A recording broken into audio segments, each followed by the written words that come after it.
Mukunda Silks grand opening on 23rd November at Dilshuk Nagar. 1400 rupees sarees, 111 rupees fancy pattu sarees, మీ సొంతం. Nature ఓ wonder. ఇప్పటి వరకు మనం ప్రకృతిలో దాగి ఉన్న అందాలతో పాటు ఎన్నో వింతలు విశేషాలు చూస్తూనే ఉన్నాం. ఎన్నో అద్భుతాలు చూసి మనమందరం ఆశ్చర్యానికి గురవుతూ ఉంటాం. ఇప్పుడు ఉల్టా పానీ, ఇది ప్రతి ఒక్కరిని ఆశ్చర్యానికి గురి చేస్తోంది. జనరల్గా నీరు అనేది ఎత్తు నుంచి కిందకి ప్రవహిస్తూ ఉంటుంది. బట్ ఈ ఉల్టా పానీ దిగువ నుంచి అంటే కింద నుంచి పైకి ప్రవహిస్తూ అందరినీ ఆశ్చర్యానికి గురి చేస్తుంది. ఛత్తీస్గఢ్లోని సర్గుజా జిల్లాలోని మైన్పాట్లో ఈ ఉల్టా పానీ ప్రతి ఒక్కరిని ఆకట్టుకుంటుందని చెప్పాలి. అంతేకాదు, ఈ నీరు ఎలా వెళ్తోంది, ఒకవేళ దీంట్లో ఏదైనా వస్తువులు వేస్తే అవి కూడా అలానే ట్రావెల్ అవుతాయా అని టెస్ట్ చేస్తున్నారు చాలామంది. ఈ వింతను చూసేందుకు అక్కడ క్యూ కడుతున్న జనంలో కొంతమంది పేపర్లతో పడవలు లాంటివి తయారు చేసి అందులో వేస్తుంటే ఈ కింద నుంచి నీరు పైకి ప్రవహిస్తూ ఆ ఫ్లోటింగ్తో పాటు అవి కూడా వెళ్తున్నాయి. ఇది నిజంగా ఆశ్చర్యంగా ఉంది. ఈ ఉల్టా పానీని ఇంతకుముందు ఎప్పుడు చూడలేదు అంటూ అక్కడ చూడటానికి వచ్చిన వాళ్ళు కూడా తమ అభిప్రాయాన్ని షేర్ చేసుకుంటున్నారు. ఒక రకంగా చెప్పాలంటే బ్రహ్మం గారు చెప్పినట్టు ప్రకృతిలో ఎన్నో అద్భుతాలు ఉన్నాయి. ఈ కాలం మారుతున్న కొద్ది ఎన్నో విశేషాలు మనుషులు చూడాల్సి వస్తుంది. ఆ వింతలు విశేషాలన్నీ కూడా అందరినీ ఆశ్చర్యానికి గురి చేస్తూ ఉంటాయి. ఎవరు ఊహించలేనటువంటి ట్విస్టులు కనబడుతూ ఉంటాయి అన్నట్టుగానే అప్పుడప్పుడు కూడా మనం కొన్ని గ్రామీణ ప్రాంతాల్లో కావచ్చు, బాగా అటవీ ప్రాంతాల్లో కూడా ఇలాంటి విశేషాలు చాలానే చూస్తూ ఉంటాం. ఇప్పుడు సోషల్ మీడియాలో ఎక్కడ ఏ వింత జరిగినా, ఏ అద్భుతం జరిగినా క్షణాల్లో వైరల్ అయిపోతుంది. ఛత్తీస్గఢ్లోని మైన్పాట్లో ఉన్నటువంటి ఈ ఉల్టా పానీ గురించి కూడా ఇప్పుడు సోషల్ మీడియాలో చాలామంది ఇంట్రెస్ట్గా కామెంట్లు పెడుతున్నారు. నిజం చెప్పాలంటే నేచర్తో కనెక్ట్ అయిన వాళ్ళకి మాత్రం దీని మీద ఒక అవగాహన ఉంటుంది. కానీ కొన్ని వండర్స్ మాత్రం సైంటిఫిక్ రీజన్స్ అంత బేగా ఎవరికి అర్థం కాదు. సైన్స్కి అందలేని అద్భుతాలు కూడా మనకి ప్రకృతిలో దాగి ఉన్నాయి అని చెప్పడానికి ఇలాంటి వింతలు ఆశ్చర్యాలు ఎన్నో మనం చూస్తూనే ఉన్నాం.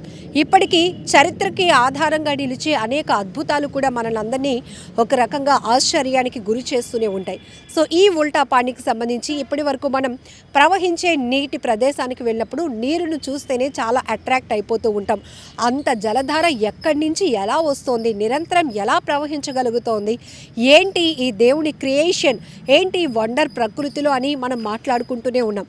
అప్పుడప్పుడు మన స్ట్రెస్ఫుల్ లైఫ్ నుంచి రిలీఫ్ అవ్వడానికి కూడా ఇలాంటి అందమైన ప్రాంతాలకు వెళ్తూ అక్కడ మనం ఎంజాయ్ చేస్తూ చాలా మెమోరీస్ని కలెక్ట్ చేసుకుంటూ ఉంటాం.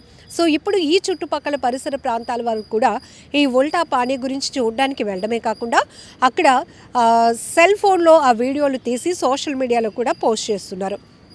సో ఈ ఆశ్చర్య ఘటనకు సంబంధించి మీరేమంటారో కూడా కామెంట్లో పెట్టండి. సో అంతేకాదు, మనకి ఎక్కువగా చూస్తే గ్రామీణ ప్రాంతాల్లోతో పాటు ఏజెన్సీ ప్రాంతాల్లో ప్రకృతి ఆరాధికులే ఎక్కువగా కనపడుతూ ఉంటారు. వారు ఎక్కువగా దేవుణ్ణి నమ్మరు కానీ నేచర్ని నమ్ముతారు. ప్రతీది కూడా అడవి తల్లి మనకిస్తున్న అద్భుతమే అని వాళ్ళు నమ్ముతారు. వాళ్ళ జీవనాధారం కూడా అటవీ ప్రాంతం నుంచే వస్తుంది అనేటటువంటి ఆలోచనతో ప్రకృతిని ఎంతగా రక్షించుకోవటానికి వాళ్ళు ప్రయత్నాలు చేస్తూ ఉంటారంటే నిరంతరం ఆ నేచర్తోనే కనెక్ట్ అయ్యి వాళ్ళ జీవితాన్ని కొనసాగించడానికి ఇష్టపడుతూ ఉంటారు. మనమైతే ఏ ట్రెక్కింగో లేకపోతే ఏ ట్రిప్పో ఆ పేరుతో 1-2 రోజులు ఉంటేనే పెద్ద అద్భుతంగా ఫీల్ అయిపోతూ ఉంటాం. బట్ నేచర్లో దాగి ఉన్న అద్భుతాలు ఏంటంటే కొంతమంది వాళ్ళ స్వతహాగా వాళ్ళ చేతులతో వేసిన చెట్లతో మాట్లాడే ప్రయత్నాలు చేస్తూ ఉంటారు. వాటి ఎమోషన్స్ని క్యాప్చర్ చేస్తారు. అవి వాటితో ఫ్రెండ్షిప్ చేయడానికి కూడా ఇష్టపడుతూ ఉంటారు. ఎందుకంటే అది తెలియలేనటువంటి ఒక పవర్, ఆ పవర్ అనేది ప్రకృతిలో ఉందని నమ్మే వాళ్ళు మాత్రం ఖచ్చితంగా ఇలాంటి అద్భుతాల గురించి కొంతైనా ఇన్ఫర్మేషన్ షేర్ చేయగలుగుతారు. బట్ మనలాంటి వాళ్ళు మాత్రం నిజంగా ప్రతిదీ ఆశ్చర్యంగానే అనిపిస్తూ ఉంటుంది, వింతగానే అనిపిస్తూ ఉంటుంది. ఇక చేతిలో సెల్ ఫోన్ ఉంది, సోషల్ మీడియా యాక్టివ్గా ఉంది కాబట్టి ప్రతి ఒక్కరికి షేర్ చేయడానికి ఎక్కువగా ఇష్టపడుతూ ఉంటాం. సో ఇప్పుడు ఈ సర్గుజాలోని ఛత్తీస్గఢ్ సర్గుజా జిల్లాలో మైన్పాట్లో ఈ ఉల్టా పానీకి సంబంధించి ఇంట్రెస్టింగ్ వీడియో కూడా సోషల్ మీడియాలో వైరల్ అవుతోంది. మీరేమంటారో కామెంట్ బాక్స్లో మెన్షన్ చేయండి.